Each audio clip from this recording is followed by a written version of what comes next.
Good morning, good afternoon, and good evening, everyone, and thanks for joining. This session is Land Value Capture, a financial tool to promote inclusive development. We are delighted to be a part of Daring Cities conference this year. But before we get started, I just want to make mention that this event is in English. However, we have translation into Spanish and Portuguese. So I am Sena Segbedzi, and I coordinate the OECD's Champion Mayors for Inclusive Growth Initiative. And over the past 5 years, I've worked closely with the Lincoln Institute of Land Policy on the topic of land value capture. And what brings me to this conversation today is that the OECD Champion Mayors have raised the issue of financing inclusive growth in their cities over the last few years. So we all know that significant investment is needed to replace and build new infrastructure and support a range of urban development dimensions. For example, to make facilities accessible to all, create green spaces, to develop new zero carbon emission transit options, heating and expanding heating and cooling networks, and also developing affordable housing, to name a few. And land value capture provides an innovative solution to raise significant funds for such investments. Now, the public sector contributes greatly to land values through zoning changes and other interventions. And land value capture can help local governments recover some of these revenues from land value increases to invest in public goods. Now, land is a valuable form of capital.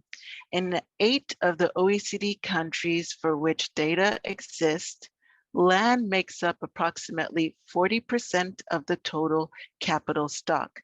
Extrapolated for the entire OECD, this corresponds to about 152 trillion US dollars. Making just a small fraction of this value available for public investment can have significant effects. Currently, land value capture policies are in motion across the globe, but the instruments and methods used differ from country to country, and few governments use land value capture on a large scale. In addition, very little comparable information was available about specific land value capture investments used in countries, about the enabling frameworks at the national and regional levels that guide local governments towards greater use. Thus, the OECD and the Lincoln Institute of Land Policy joined forces to create the Global Compendium of Land Value Capture Policies, a report we launched over the summer, and that took a systematic approach in reviewing land value capture instrument use in 60 countries around the globe. This was also done with support from GIZ. The hope is that, among other uses, it'll allow local and national governments to compare their approaches, learn from each other, especially on ways to gain support, and understand and apply best practices in different contexts. So before we get started, I'd like to share what's going to happen over the next 90 minutes together. We've brought together a number of experts to share a bit about the fundamentals of land value capture, but also the applications, especially for use in climate change response, and case studies from different parts of the world, including Latin America and China. We'll also have a set of polls so that we can interact with you, the audience, during the presentation. And at the end of the presentations, we've held a bit of space for Q&A from the audience. And I encourage you to drop your questions in the chat function as they come up during the presentation, and we'll be sure to try and bring them into the conversation for the Q&A. So we have a fantastic lineup, and I will give the floor to our partner in this work, Luis Quintanilla, from a policy analyst at the Lincoln Institute of Land Policy. Luis, the floor is yours. All right. Thank you so much, Senna. Good morning, good afternoon, good evening, everyone. It's a real pleasure to be here with you all. My name is Luis Quintanilla. Thanks so much for the invitation. Before we begin, we have a quick poll on your familiarity with the subject. We want to know how familiar are you with the concept of land value capture to address urbanization issues, including social equity and climate adaptation and mitigation. And you will see some options there. Quite familiar with the concept. I have a general understanding, but want to learn more, or have a basic knowledge of this concept. So let's give a few moments and see what we got.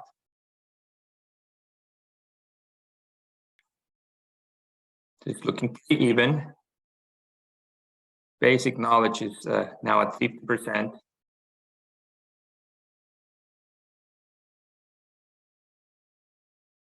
All right, so it looks like our audience has a basic knowledge of the concept. 20% have a general understanding, want to learn more about how value capture may play out in practice, and around 10% are quite familiar with how it works, but are looking for more practical considerations. That's all great. Thank you so much for your responses. Well, great. This is great because before the presentations, we thought it would be useful to start with some of the core principles of value capture and its relation to climate investment. So that's why that's what my colleague Patrick and I will be talking about in this session. So thank you so much. I think we can go back to our presentation now. Let me begin with a fundamental idea on why we think value capture is a policy approach towards greater social and economic prosperity. And that is the proposition that a landowner's actions or effort hardly ever, if at all, have an impact on the value of their land. And that's because what really determines the value of land is what is going on around it, including market demand for that land, the surrounding amenities, and the regulations that allow land to be developed more extensively. All these factors derive from the public or from the public sector, and yet private owners are the main beneficiaries of such public actions. So let's start with a set of issues that communities and cities are grappling with, and that value capture seeks to ameliorate. And well, for starters, we have an unprecedented population growth in urban areas, which in turn means an increased demand for what is called service land. Service land is essentially land provided with basic public services like water, sewage, paved roads, utilities, public transportation, parks, you name it. And in addition, communities need not only to think about how to build all these services and infrastructure, but also how to maintain that existing infrastructure to keep cities working. Another challenge that has become more worrisome for cities is the increasing cost for people to live in a well-located place. So the housing costs, limited fiscal resources for sure, and of course the increasing risks related to climate change, as land use and infrastructure will need to be consistent with the environmental challenges, meaning that cities need to think about how to become climate neutral and deal with the unavoidable impacts of global warming. All these factors are more and more streaming the government's ability to pay for basic services and much needed infrastructure. And seeking to mitigate these situations, we believe at the Lincoln Institute that it's crucial to build capacity in a number of aspects, legal aspects, administrative, technical, and some of them imply property rights delimitation. In other words, that property rights are not cannot be absolute. Include things like land use planning, valuation, and management, fiscal policies to harness this value of land, and a strive to distribute the charges and benefits of urban development more equitably, the pros and cons of development, if you will.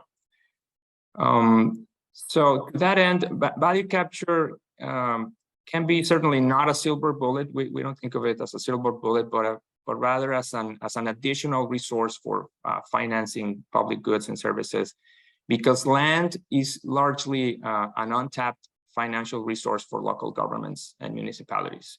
So in other words, we think value capture must be seen as one of multiple resources of revenue streams available for governments, and that might be in many cases underutilized. In the next slide, we have our value capture definition. So in a very simple way, value capture is a policy approach that enables communities to recover and reinvest the increases in land value that result from public investments and public actions. And as the name suggests, value capture is a land-based financing strategy, meaning that it harnesses the value of land to invest in public benefits, including not only infrastructure, but basic city services, housing, as we mentioned, and even economic developments or climate resiliency in some cases. A couple of concepts here in our definition that are worth emphasizing are public investments and government actions. So looking first at public investments, we can think of them essentially as infrastructure improvements. For example, the construction of roads, transportation systems, water pipes, you name it. And as for government actions in the context of value capture, what we mean are land use or zoning changes made by public officials and planners that represent a community. So for example, a land use change may be from agricultural to commercial or residential uses. And a zoning change may imply a density increase in a neighborhood, like from single family to multi-family use, or from a single story to multiple story or 5-story buildings. Now, as a process, value capture can be understood in 3 basic steps. First, there is the value creation stage, which is when the government takes some sort of action on or adjacent to private land that results in an increased land value, as we have described. Then we have a value capture or a value recovery stage, which is when this value increase is somehow recovered by the public, or at least a portion of it is recovered. And finally, there's a value distribution stage, also known as value return or recycling, which is when the recovered land value is then reinvested in the form of public benefits. As a quick example from a series of studies in Latin America, here's a table of stylized facts from Smolka, showing what he calls the multiplier effects of government actions on land prices. So for example, before and after the action was introduced. And as you can see in the orange column, in rural to urban conversion, this ratio is typically 4 to 1, so a 400% increment. And when we talk about changes in building norms or zoning regulations, allow for greater densities that may generate land value increments as well. We see those increments ranging from 80 to 100%, especially when converting single-story homes into 5 or 6-story residential buildings.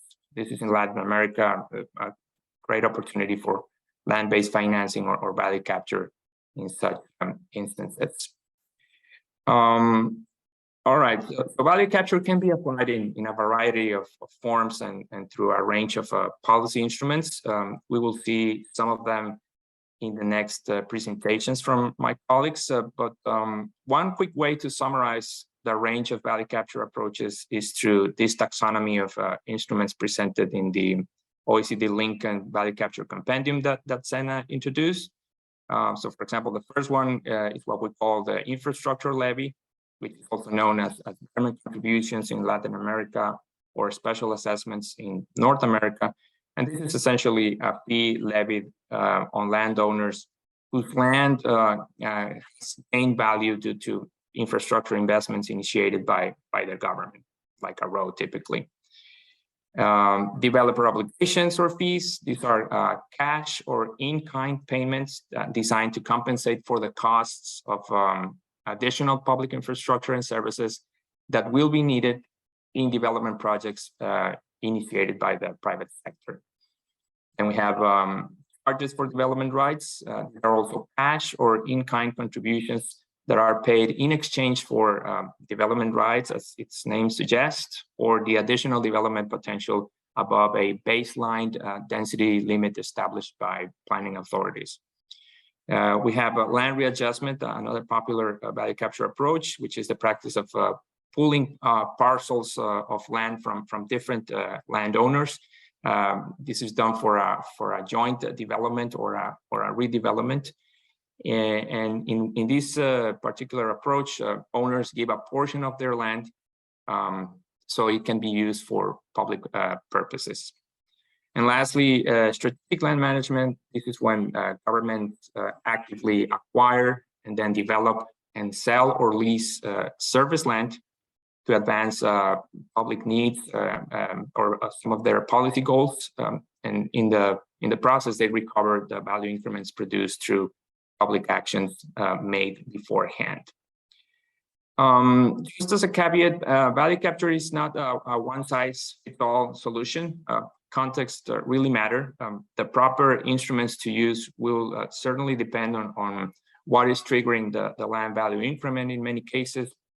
Also on the enabling legal framework available for jurisdictions. Culture, values, politics of a community also are important, as well as government's administrative and technical capacity, since some value capture approaches are more sophisticated than others. Before handing the presentation over to Patrick, I would just like to emphasize that value capture policies can be thought as a more equitable way to distribute both the costs and the benefits of urban development or the densification. Why? Because value capture allows the community as a whole to reap the benefits of development in the form of investments or amenities for the public at large. So conversely, if land value increments due to public actions are not recovered, those increments remain with property owners at the expense of the community at large. Thank you very much. Great, thank you, Luis. Before I start, I wanted to introduce another poll. This one's gonna generate hopefully a really interesting word cloud. But in one or two words, what does land value capture mean to you? So you can answer this at the Slido link on the slide. We'll leave this one up for a little bit so you can maybe think a little bit more, and we can revisit in just a few minutes after my very brief presentation. Great, so keep adding in your responses there, and we'll get to the results shortly. But now that Luis has kind of introduced those basic concepts around value capture, I wanted to quickly discuss how it fits in with climate change and climate action. So as we all know, there's a massive lack of funding for all the investments needed to mitigate and adapt to climate change. Only half of the trillions of dollars needed for climate action are currently being met through existing flows. And then there's also this lack of enabling frameworks that's preventing cities from accessing what little cash is out there for climate action. This may be legal constraints, institutional or technical capacity constraints also. So value capture then presents a potential funding source for cities to use to take action on climate. But as Luis mentioned, revenues from value capture are not going to resolve budget limitations on their own, but they do represent a really important source of revenue, an own source revenue that municipalities, localities can have more control over, that can be used to leverage additional sources of financing or lower borrowing costs. Essentially, it's money on the table that in this kind of moment of crisis when we need as much action as needed, we can't be leaving any kind of money on the table. And then finally, as a really important part, especially for the title of this this session, there's an understanding that the benefits of climate resilience should be shared equitably and not create winners and losers. In public action on climate, like other actions that Luis mentioned, impact land values. And anytime there's an increase in land values, it kind of opens the door for displacement or gentrification or speculation due to these rising costs. But when used well, value capture can help limit these impacts and limit speculation, and really distribute the benefits of climate resilience across the population, in addition to just being a source of funding. So there's a huge need for investment and an understanding of this kind of the benefits need to be inclusive, which are two things that we think value capture can support. So we already have local governments responding to climate change through a range of interventions and investments. A few of these examples listed here, include both investments in physical infrastructure and regulatory actions. And all of these are the types of public action and investment that positively impact land values, as Luis just was mentioning. And these range from changes to land use regulations and building codes, investments to change gray infrastructure to green infrastructure and nature-based solutions, and investments in low carbon mobility systems. But these are the very actions that make the public sector significant actors in land markets and in the processes that generate land values, which often is a really underappreciated relationship that cities need to be aware of. The actions cities are taking are impacting the land markets and land values, and it's kind of their responsibility to equitably manage that. So here are just a few more examples of this relationship with some kind of quantitative figures here. This relationship between local climate action and property values. And there's really a growing body of evidence to build upon that demonstrates this positive relationship, which again sets the stage for the use of value capture to help recover a portion of this for additional public benefit. But I do want to mention that these impacts are very context specific, and so what happens in one city may not exactly happen in another locality. So these are illustrative examples that tell the story but aren't directly transferable. But urban trees and tree cover, for example, which we know are really great, not only mitigation investments, but also adaptation investments. Those investments come with often an increase in land values. In Portland, Oregon, in the US, for example, you see a $12,000 increase just for proximity to trees. In Cali in Colombia and Florida in the US, you see not only is it the proximity to one tree, but it's really the presence of a rich tree cover. So it's the cumulative effect of all of the trees together that you see a really significant impact on land values. Similar with green infrastructure and open space, and urban form too. These dense, low emission, walkable, built environment translates into premiums on land values. And then public transportation too is probably one of the more well-documented examples of this relationship. But in Beijing and in Washington, DC, you see about a 20% premium on land values that comes with proximity to transit. But other types of adaptation measures like seawalls and levees that protect property from sea level rise and flooding also shows 10 to 25% increases in land values depending on the location and the type of risk. Air quality is another important benefit of climate action that again has measurable impacts to property values, which I know Alex will talk about more. And I wanted to just quickly kind of connect some of these climate actions that I was just mentioning to some of the tools that Luis mentioned. So here you can see just examples of how different value capture tools could be used to fund climate investments. For example, you could have developer obligations or charges for additional building rights, could be used for flood protection or green infrastructure. Or you could use a suite of tools together to promote some of these mitigation measures, some of the energy efficient transit-oriented development. So there is the opportunity to use multiple value capture instruments at the same time, each with a different goal. So I know that was a very brief and quick overview, but I know both Melinda and Alex will get into a little bit more of the application of some of these tools and some of the additional potential for these tools.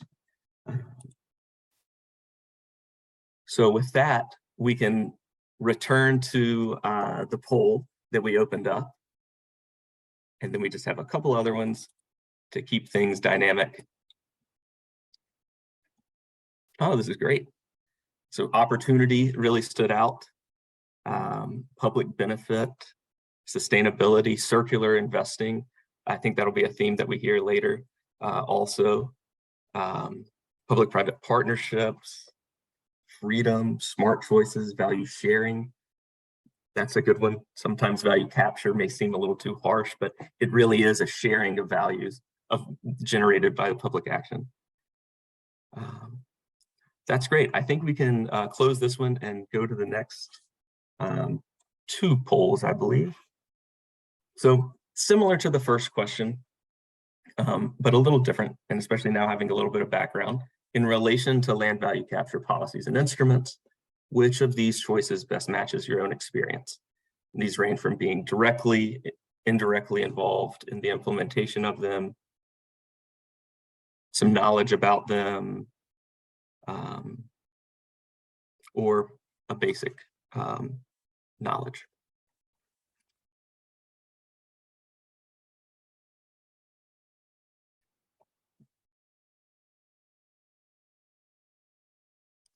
I think it's kind of mirroring the first poll, the basic understanding, but still several out there who have been directly or indirectly involved in the implementation, which will be great.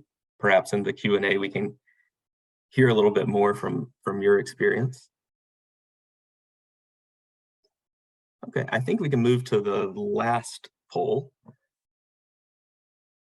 This is going to be asking about specific value capture tools and which of these have been implemented in your city or your country, and you can select more than one.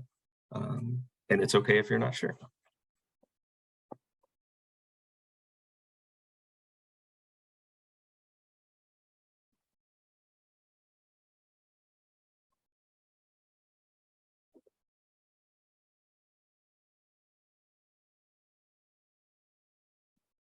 We have betterment contributions and special assessments. Those are some common ones.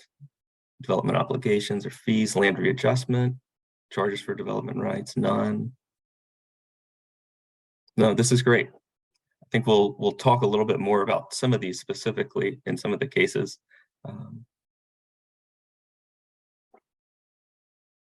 And maybe by the end you'll know whether or not the I'm not sure's can change to other responses.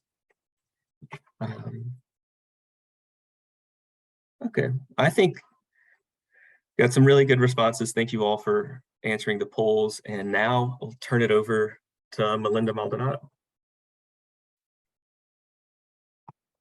Thank you. And share. Yeah. Well, hi, everyone. Thanks for the opportunity to be here. And I will continue talking about climate change and land-based tools.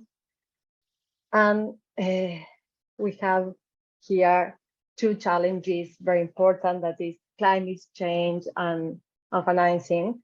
And I will try to connect these things. And the purpose of this talk is to explain and to show how we can tackle climate change with land-based tool at local level, mainly from a legal perspective. So I will share 3 cases with you, and I want to highlight some aspect of land-based tools. I know that you are more familiar now with this concept, but to guide the presentation, I want to return to this aspect. The first one is that something obvious, but it's very important. These land-based tools are connected to land. The second thing is these tools are mainly local tools. Another thing that's very important is that this tool involves different actors. We apply, or the government apply this tool to a group of landowners, for example, but also this tool could be applied for a different part of the city with the logic of the redistributive logic. And also is that in the implementation and the designing of this tool, we need to work with different actors. So this tool involves different actors in the process. Something that is very important is what kind of principles legitimize the use of these tools. There are 2 that are more important. The first one is land value increase, the benefit that results from public investment and government action. We want to recover this increase and we want to reinvest. And the other principle that is more important is negative impact that we want to reduce. These tools could be used for different targets. Now we are talking about climate change as a target. And finally, these tools are financial tools. So let's go to the first case in Bogotá, Colombia, where IDU, the Urban Development Institute, is implement public work previously approved by law. You can see here a map that is in this act, and here there are 3 areas in green, yellow, and blue here, and these areas correspond to the place that public work are implementing, and here the landowner that live here are benefited by this public work. So the principle that legitimize the use of this tool is the increase of the value because of this public work. The benefited landowners that are here are called to pay this public work according to distance and property value. Of course, there is a limit that is the cost of the public work and other administrative costs. But when you are applying this for a specific landowner, you need to know the distance and the property value. The tool here is called betterment contribution. We have talked that is a similar concept that is infrastructure levy. In American cities, we know we use this concept. What is original here is that public work includes a broad category of infrastructure projects with a climate change perspective. So in this photo, you can see a kind of suits, bio-retention suits zones, but in the north of Bogotá, but also they are implementing different public work with this perspective, like bicycle and pedestrian infrastructure. And in gray infrastructure, also they are considering this perspective, climate change perspective. So the next case is in Colombia, in Santa Marta. The government and the legislative power, sorry, have approved a new plan that is a very beautiful plan, and they approved this considering the national law connected to urban development, and they use the legal categories from this national law. But when they approved this, in the process of the designing of this plan, they considering the nature and the ecosystem and its function as something very important that structure the territory. And another thing that is great is connected to a indigenous conception of the relationship between nature or territory and human. And this relationship is called in an indigenous word as makruma. What's makruma? What does makruma mean? This means reciprocity. It is like if you take something from nature, you should, or maybe you must, give something back. So this concept is in all of the plan, and we can see this concept in this management and financial land tools. One of these tools is called water charge. In this case, developer and landowner are required to pay in cash a water charge in exchange for building rights because of the negative impact on water supply. This is the principle that legitimizes the use of this tool. And something that's very great, is something that is very beautiful, is that all of the water charges will go, because this is something new, to a water trust, which will pay for reforestation and land acquisition in upper basin. And the last case is in Santa Fe city in Argentina. It's the city where I was born. And Santa Fe is a city that had faced a lot of extreme events connected to water. You can see here the most important event where the river entered into the city. And in the second picture, you can see the city flooded because of heavy rain. So as a result of this extreme event, Santa Fe was part of different organizations and network, and began connecting land and water regulation, and in the city a lot of gray and blue and green infrastructure appear.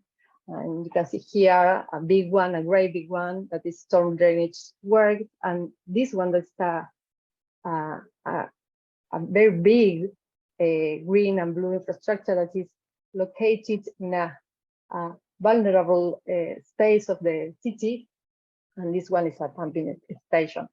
I don't want to talk about this big solution. I want to talk about a very little one, because this solution illustrates how important is the cooperation and how important are the solution plays in different parts of the city.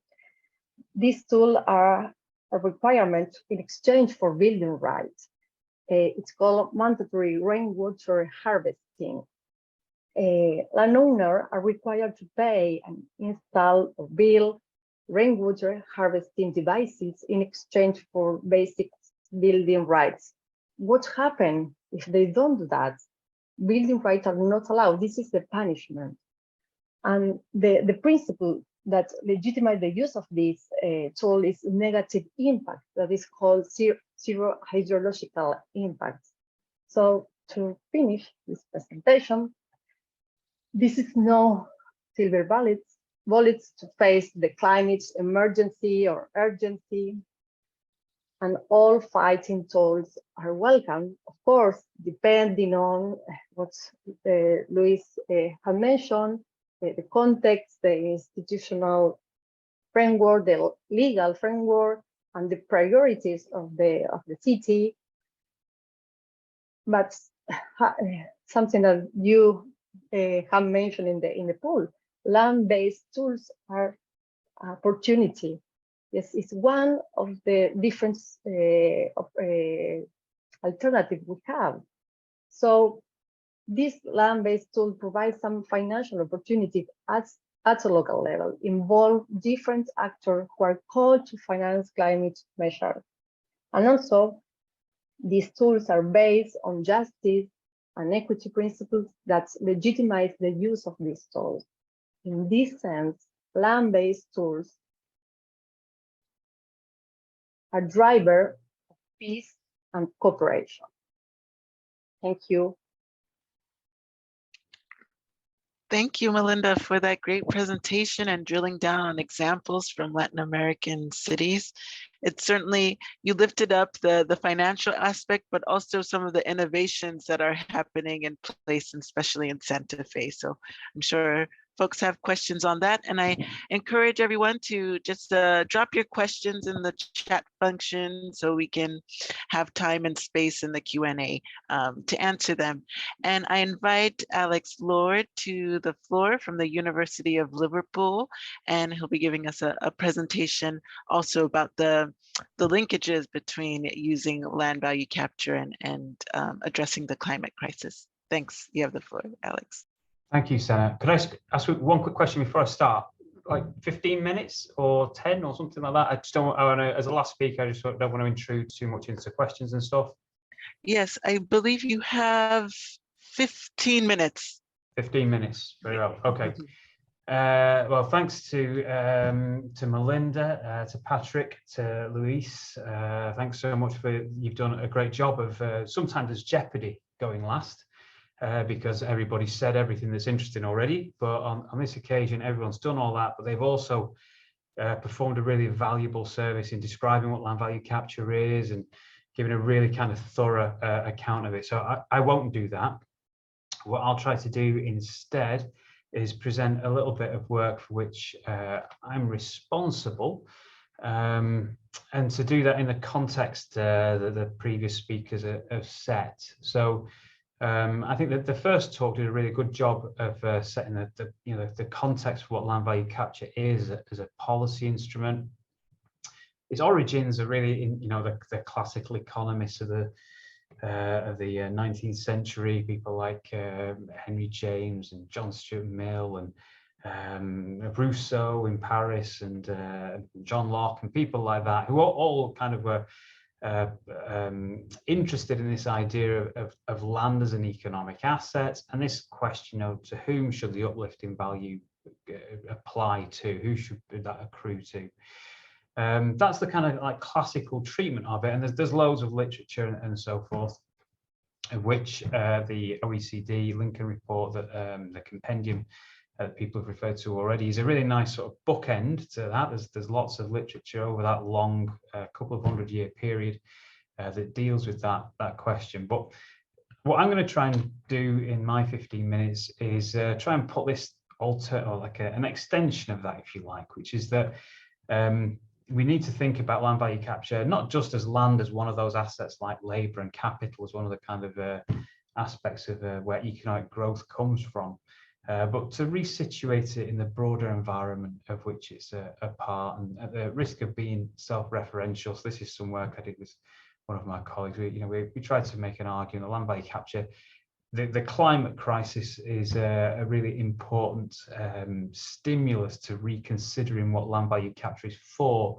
Is it just a kind of equity question like Mill and Henry James and so forth might have thought of it as?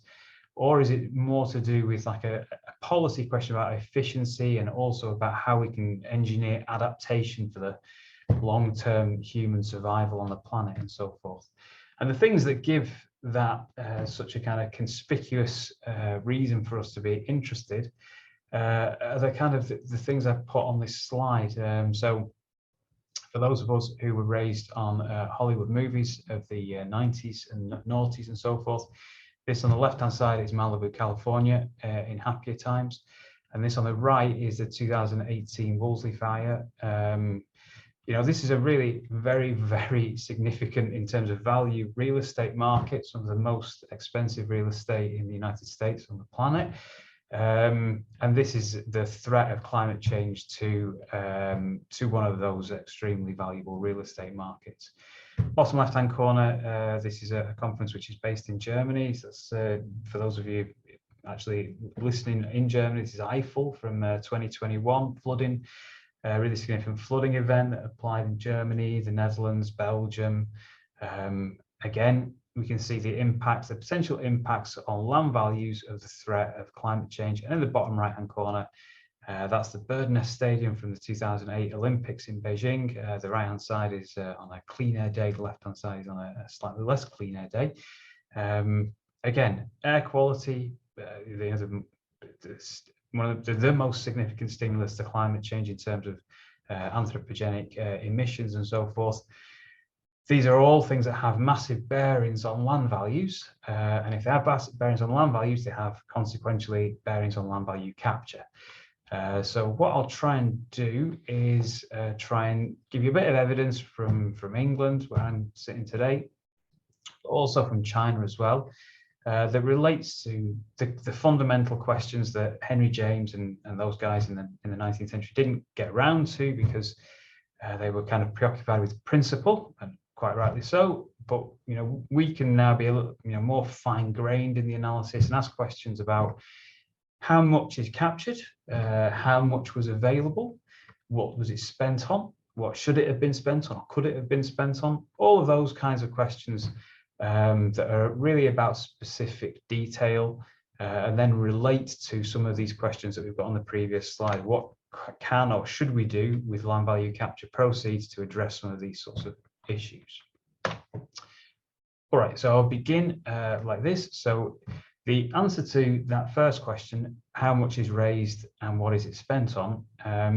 Various countries try and investigate that. I do some work for the British government. I've done since 2016 for that question domestically. Other countries explore that as well. And in the UK, what we do is we have planning obligations that Louise did a great job of describing at the beginning for the most part. There's also some levy in there. It's a bit of a mixed system. I won't, not got time quite to go into the legislative history of that. But the slide articulates how much and what does it get spent on. So you take the last couple of years, 2016-17, £6 billion in sterling was raised in England. 2018-19, nearly £7 billion sterling is raised, and it's spent on the categories on the left-hand side. So you can see that by far and away the largest category of expenditure is affordable housing. So that's 2/3, roughly, just a little fraction over 2/3 of the £7 billion is spent on affordable housing. Much less, but and you can see a sort of temporal trajectory there as well, because we've done it year by year. So you can see it back to 2005-06, is spent on other categories. The reason for that is because in this country, the policy environment in this country is one where, particularly in London and the southeast of England, house prices are out of reach for many. There's a significant crisis of affordability. So if you're trying to figure out what do I want to spend developer contributions or land value capture, depends what language you like for this, but what am I going to spend that on? Affordable housing is the principal thing. I'm going to ask developers to provide affordable housing units as a quota, typically, of a development. I might also choose to spend it on other things too, and you can see that some things have gone up, transport, for example, education, open space in the environment. So one of the things that we might think about as an obvious area of expenditure with relation to climate change, you can see we have spent more on that historically. If we go back to 2007-08, we spent quite a bit more in that year, and 05-06, than we do currently. And in fact, it's only kind of, what's that? It's like a 2% or something of the total is being spent on open space and the environment. As I said a second ago, that's a political context. There's an environment that sets those kind of priorities. But it's important to say that we've got options in that. It was a choice. It was a political choice to make a decision that we wanted to spend land value capture on affordable housing and not so much on some of those other things. That can change. Obviously, we can make different choices if we want, and if we're in a different country, we might make different choices dependent upon what the principal kind of public policy environment question is in that setting. When we think about that, what that means, or it sort of entails thinking about return on investment. The things on the previous slide, let's toggle back briefly, they will have a different return on investment. Every pound that we spend on education might return a bit more value or a bit less value than something else. And so policymakers, and I'll speak just about for now, just about the context that I'm talking about, British government, very interested in that type of question. What do we get back if we spend a pound on one of these different categories relative to another one? Partly the reason for interested in that, of course, is that this has all got a geography to it. We can think about it in terms of a temporal setting as well, like over time. So what happens when we run this system year on year on year over a particularly a complex geography, some areas which are quite affluent, some areas which are less affluent. And we can start to think about that in terms of like a cycle of development, or I've called it in this instance like a virtuous cycle. You can read that for yourselves, but what I will say is that what this is just implying is that if you run that system year on year and we put lots of money into some things and not so much into others, it can and will have an impact on kind of built environment outcomes. The system that we use in England dates back to 1990, so we've been running this whole system now for 30 years, just over 30 years. And it gives rise to some of the material differences that happen on a regional and geographic basis. So to try and explore that, and I do that separately in England, but because we're interested in climate and I don't want to make it parochial and just about England today, we can start to think about that in the broader setting and apply it to any context really. We just have to answer two questions. So one is we need a model really to understand what value is available. And then we need another model to work out what the impact of one of those investment in one of those categories on the previous slide might be. So I've chosen one today to talk about because obviously air pollution is the most significant, emissions are the most significant stimulus to climate change. So that makes sense to start there, I think. What happens, crudely, this is the question, the research question, what happens if we improve air quality? What does it do to land values? What would be the impact of that? Now, I was advised some years ago, it's never a good idea to put an equation in slides. And I've chosen to ignore that today. In fact, I've done it twice. I've put two equations in, so I've been doubly foolish. But I don't think this is quite this type of conference, but what I'll leave it there and I'll tell you what it is. Happy to answer questions later. So this is basically a model that's trying to infer land value from recorded sale prices of the assets that occupy that land. So we're interested in China. I'm going to talk to you about China for the remainder of my talk today. And what this model is basically doing is trying to unpick, in a sort of backwards sense, the value of the land upon which an apartment block stands. Apartments are the typical form of development in the Chinese real estate market, residential real estate market. So we're trying to inferentially understand what was the impact, what's the value of the land upon which the asset stands. That's in short form. The slide gives you a fuller account, and the document to which I've drawn this from, which I'll give a reference to at the end, gives a much fuller account than I've got for today. But that's part one. So to try and understand what's the value available in the site. Part two, I promise you there isn't another equation in a minute. Part two is trying to think about what was the impact of a variable on that land value.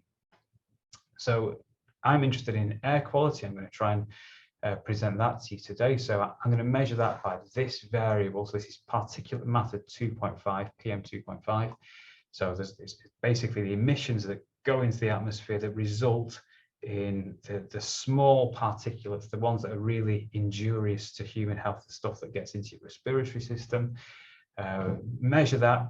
We have satellite imagery that allows us to produce really quite good objective understandings of the distribution and the character of air pollution. So we take that as our measure of air pollution. And then with this part of the model, we can start to understand, okay, what happens if air quality gets a bit better or a bit worse? What does it do to land values? Let me introduce you to Zhengzhou, which is a city in central China. And this shows you the concentrations of particulate matter 2.5. So this is extracted, derived from the satellite imagery that I mentioned a second or two ago. And then with that data and the data on real estate prices in that city, we can start to begin, and some other Chinese cities, we can begin to make some part-whole connections between the observations that we've got here in terms of this specific externality, this particular negative experience of air quality being not quite what we might like, and the effect it has on land values. So the report, again, I'll give a reference to it at the end. We can start to make statements like a 10% decrease in air pollution. Air pollution gets 10% better. What does it do? It has a 6.3, 9.5, 7.7 stimulus in these three cities: Zhengzhou, Suzhou, which is in Jiangsu province, and Shenzhen, right down in the south of China. So if I pick one, for example, Suzhou, you can see there's almost like a one-to-one relationship there. If a government is able to, local government is able to improve air quality by 1%, the land value goes up 1%, is what we're basically saying on the basis of the analysis here. So that begins to provide some kind of, we can then take that, extract that, extrapolate it out over time and begin to put some numbers on it, some financial numbers on it. So if I take the city that I just introduced to you, Zhengzhou, and we can look at their local plan. So between now and 2035, they're intending to release 45 square kilometers of land to be urbanized.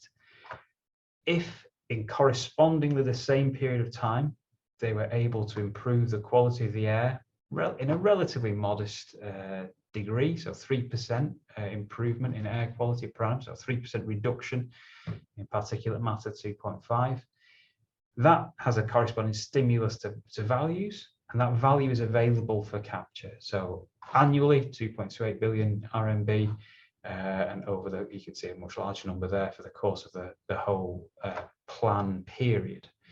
So that's policymakers typically are quite interested in those types of findings because obviously it means that they're in a position, therefore, to release land, take some land value capture from it. Depends exactly how we organize that. China is typically an auction. That's the way it usually works. And then with the proceeds, perhaps invest in some public transport networks or active travel or green infrastructure, the types of things that might improve air quality, which correspondingly does what? It improves the value of the land. And so the argument, therefore, and we've got a little link and a sort of image of the cover. It's my final slide, so I'll stop in a minute. Some evidence to support this idea of a cyclical relationship, that investment in air quality can have impacts upon land values, which correspondingly means we can release some of that value through land value capture mechanisms to invest in, if you like, more air quality improvement, which then has this correspondingly cyclical stimulus over time. I presented evidence from China because it's probably the best known case of a country in that has an issue with air quality and wants to try and address that. So that was the logic behind addressing that particular question today. But the methodology, the approach will carry over to other advanced economies as well. And there's obviously always room for more research, he says, as he talks to the Lincoln Institute. All right, so I'll leave it there and back to you, Senna. Thank you, Alex, for your presentation and sharing with us not only the formulas but also some of the linkages between breathing well in cities and and land value capture. So we are at the end of our presentation period, and I'd like to thank our speakers for their presentations and setting up the stage for land value capture as a tool to address climate change. But I'd like to also introduce, invite the audience to, of course, drop your questions in the chat. Any questions? We saw that we have a range of kind of expertise on land value capture, and I know the last slide, sorry, the last poll, some people didn't know the kind of tools that were being used in their cities and countries. And for that, I'd like to direct you to the compendium, the Global Compendium for Land Value Capture, that potentially your country's in there, and you can see what tools are being used on a regular or rare basis in your country. But I'd like to encourage you, please share your questions, and we'll make sure to answer them. But I have a few questions, if I may, for the panelists. And as I said, I manage this mayors coalition, this mayors network at the OECD, and they have become increasingly more interested in financing inclusive growth, and like Alex said, getting this return on investment and finding ways to intervene that, of course, produces a virtuous cycle and produces more growth and more inclusion in cities. And we've been doing a lot of work on bridging climate change strategies with inclusive growth agendas because of the kind of distributional impacts of climate change. So for me, if I'm going to a mayor, what would you advise as the necessary precursors to set the stage for land-based finance and land value capture schemes in the mayor's city? And how should a mayor get started in this work? What would you advise? And I'll pick Melinda first. Well, thank you. Well, the first thing for me as a lawyer is to analyze what we have in the legal framework. Maybe it's not an option to take an institution from a different country and say, I like this in my country, but maybe it's not possible. And maybe we have some potential traditional tools in your own country, like, for example, betterment contribution is a traditional tool in Latin American cities, but not all of the cities are using this for climate change targets. So we need to change the perspective and take advantage of this tool that exists in your country. So maybe you have something to start working. This is very important. And another thing that I think that is very important is communication and considering the public awareness. We should not underestimate this. We need to explain why this is very important and why we need to use this kind of tools. And also the engagement of the community is also very important.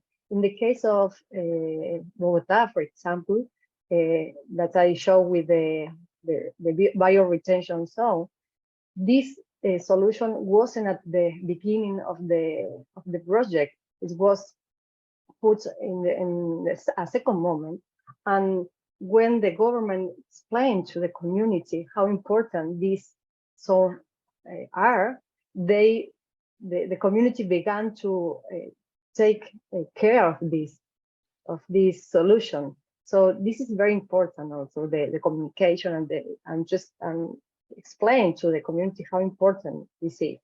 So, well, this is some idea. Certainly, yes. Communication is important, and having the legal framework also is important. Thanks, Melinda. And Alex, how should I convince a mayor to take up land value capture? It's a really good question. So in my limited experience, they don't normally need much persuading. They're normally quite keen to find sources of investment for these types of things. I'd echo exactly what Melinda said about matching it to the legal and regulatory framework that exists. So it clearly makes sense to try and to manage policies that work well with the sort of general political environment. Different countries use different things. I mentioned before that auctions are used in China. They're not typically used in many other countries. We use negotiation a lot of the time in this country, which is used in others. Others prefer levies, the transparency of a levy. I think we also, if I was saying something to a mayor, though, actually, I'd say that we haven't helped ourselves with the language really. Because when you talk about income tax, for example, and we don't call it income capture, do we? No politician would ever call it something like that. It'd be, the language isn't particularly helpful in that regard. So I think, if you talk about, most places will talk about an infrastructure levy, something like that type of thing. The language is always going to be important, and then attaching it, managing it in the context of a broader regulatory context. But most political actors that I've encountered are keen to extend it or to develop and extend it rather than to not have it there in any place. Because really, if they're making the assumption that there is value uplift as a result of the consent to develop, if there isn't value capture, it's either going to the developer or the landowner. So the moral case for it in most contexts is not a difficult one to make.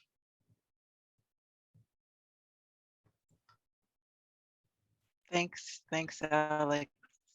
And just going back to Melinda, given that your interventions were mostly mentioned at the property level, and how effective it can be to reducing, for instance, large-scale flooding, are there any equity concerns, given that the interventions depend on new development and new and this may happen in more wealthier parts of the city than others? I don't know if I understand. Could you repeat this? If Sure. you are okay. So given that the interventions you mentioned are happening in Santa Fe, for instance, are at the property level and are for this large scale, can help prevent large scale flooding, are there concerns that maybe this infrastructure happens more in wealthier parts of the city than disinvested parts, and how do we navigate those equity issues that may come up? I mentioned a big blue and green infrastructure. This is located in a poverty zone, yes, and this was financed, but with international funds, not with land value capture. So this solution didn't came from a redistribution of another land value capture. If we are considering, for example, betterment contribution, we need to make some calculation previously, because this is connected with the price of property, and we can use this tool. We can apply this tool in some zone of the city. So this is something that is very important. And the other tool that I mentioned is connected with a specific process, that is the process of the building rights permit. So this is connected to this. It's something that is connected with the formal process, not the informality zone. Yes. So I don't know if this is the answer of your question, but it's something that I can say.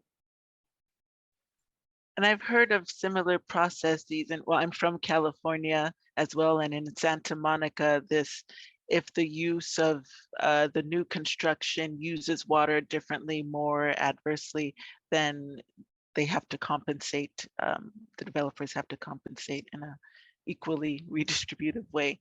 So certainly it is applicable to many different cities. And I don't know if Luis, Patrick, you have any questions, or if there are any questions from the audience, please, now's the time to drop them in the chat before we start closing up. I'll just quickly add one last thing and emphasize something that two things that Melinda mentioned in response to the equity concerns. It's important to recognize that, as Melinda mentioned, it's not a silver bullet, and to take advantage of other sources of financing, whether it be international funds, but then also, the three-part process that Luis introduced, that last part of distribution or recycling, what you do with the funds generated is really important, and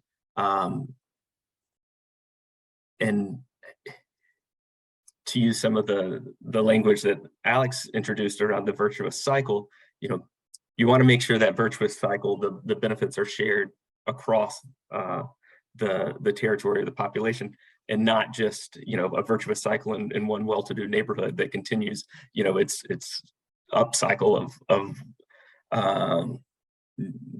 wealth generation. And so that's where it's really important to think about not just what's creating the value and what exactly the tool is, but to really integrate it into kind of like long-term planning to make sure that it is more than just a source of financing. It can contribute to other goals, particularly equity and inclusive growth. Just one thing I wanted to mention, but I do see that there's a hand. Yes, I see there's a hand from Aparna Das. Do you have a question for our speakers? Yeah, just 1 second. Can you hear me? Yes, we can hear you. Yeah. Yes. Okay, hi. I'm just trying to bring in another perspective that, when you have functioning land markets, see Latin America and the North America, and when you compare this with Africa or South Asia, when you talk about land value sharing or capture, you need to know what is the value, how you need to calculate whether you are really capturing the difference, how do you do it? Because you do not have a functioning land market. A large part of the land market is informal. And the debate that goes on is that how much is informal and how much is formal. And that's a kind of a study in itself. So what I'm just trying to push Lincoln Land Institute and also OECD, that is it possible that we build up now a literature on the informal land market. The land market is not transparent. It is not something that is functioning all over the world. A large part of the, at least the global south, works on informality. And if that is so, where is that knowledge? Where is that kind of a literature that exists that would inform us about all this stuff? Because I seriously feel that we can talk about these instruments forever, but these instruments, when you try to put it on the global south, they have so many versions, because and the versions are so different. So thanks for this opportunity to be part of the global compendium. I learned a lot, and the moment we say one word, like say developers charges, or we say impact, I think the impact assessment, impact fee is something that I remember so vividly. There were 15 people and they would come up with 16 opinions. So it's a very critical thing that we need to build the knowledge on global south land market. It really does not function the way we are imagining. It functions in informally there, and it's not a gray market. It's not that it is a illegal. That is the way the reality is. So how do we build knowledge on that, and where are the institutions? And when I say institutions, I also would say the capacity. Like, where are the institutions, because this has not been thought like that.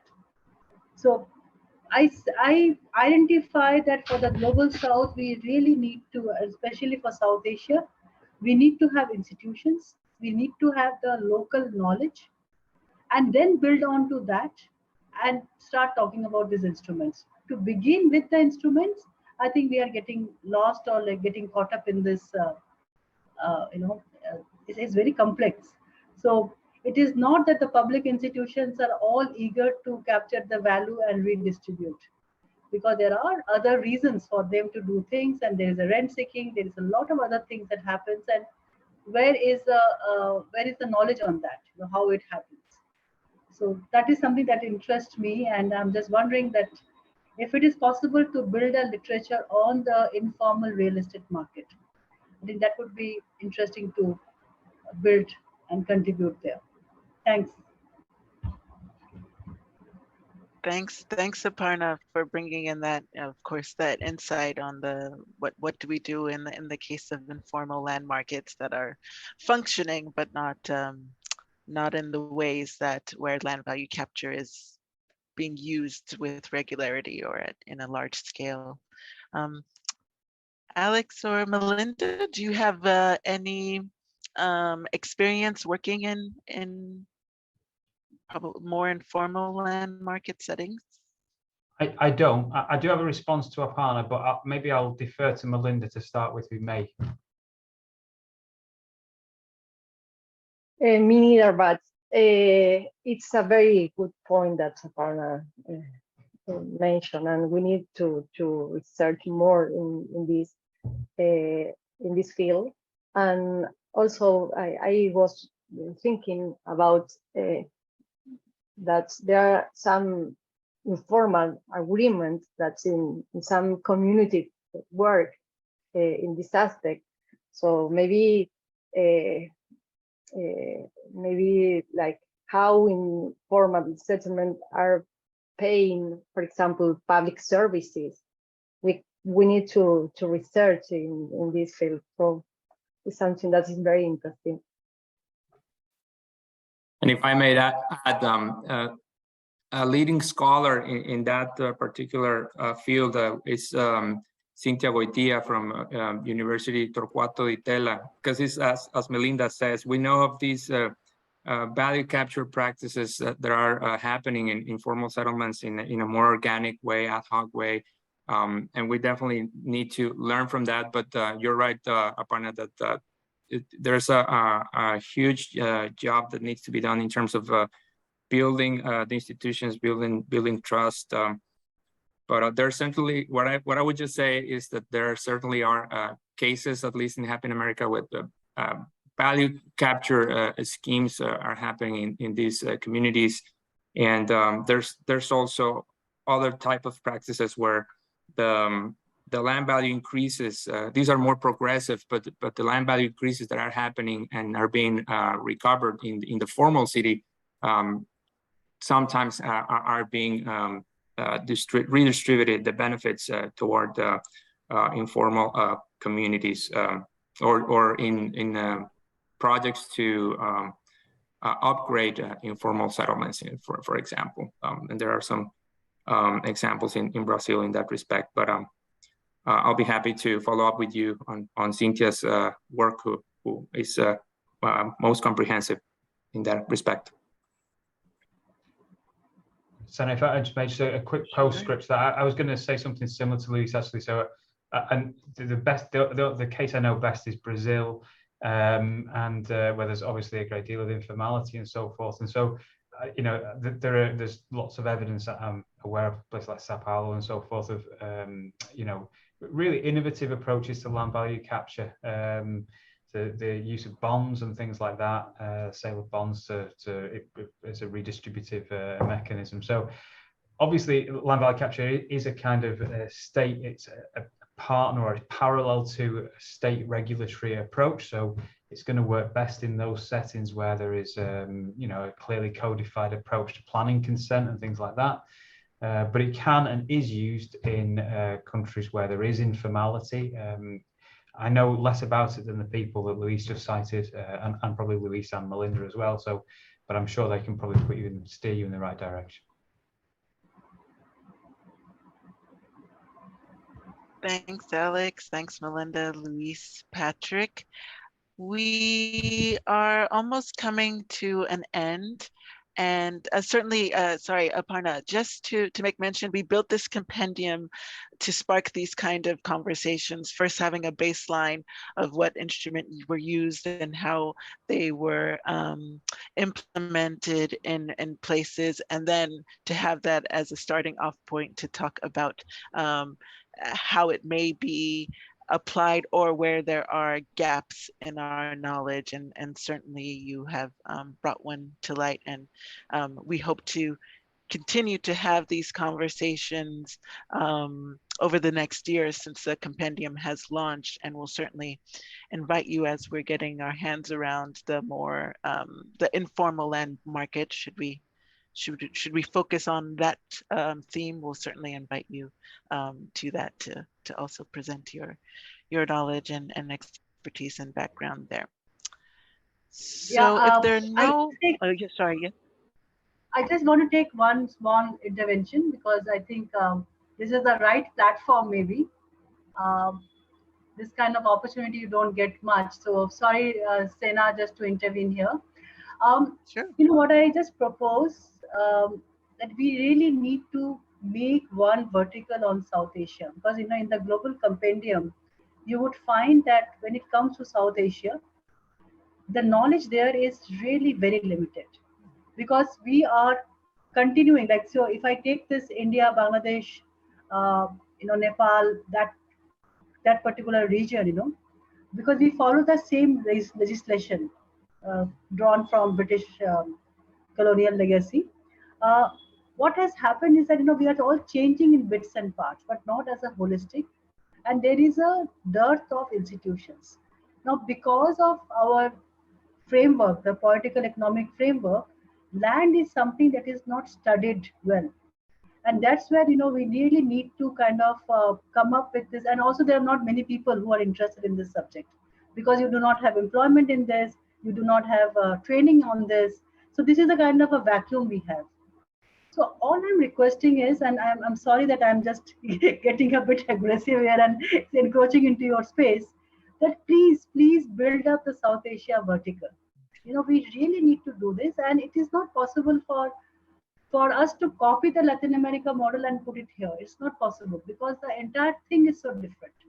The cultural mindset with land, the legal framework, like whenever I have told Mr. Smolka, you know, Professor Smolka, that we don't make master plans.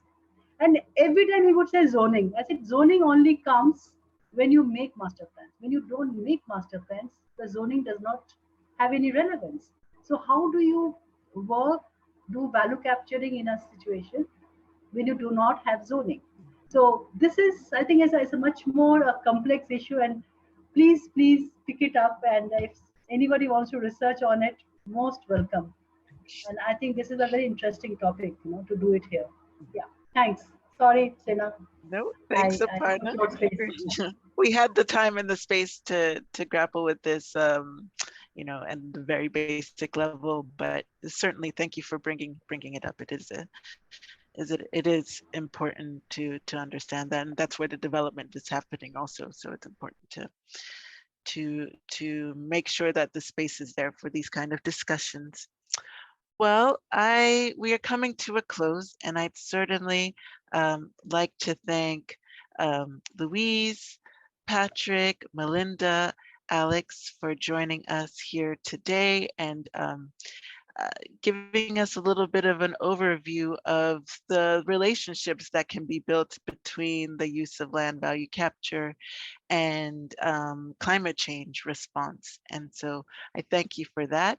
I thank you, all of the interpreters, for sticking with us for the last hour and a half, and making sure that some of the messages were, of course, received by all the participants here. And I encourage everyone to, in the chat function, you have a little bit of background of some of the work that has been done thus far, and to follow us. We'll be continuing in these conversations about the ways to apply land value capture to inclusive development, climate change response, equitable development, and all that good stuff in the months to come. So I thank the organizers of Daring Cities for inviting us and giving us the space to have this conversation. And I wish everyone a great morning or afternoon, and certainly evening. Thanks, everyone.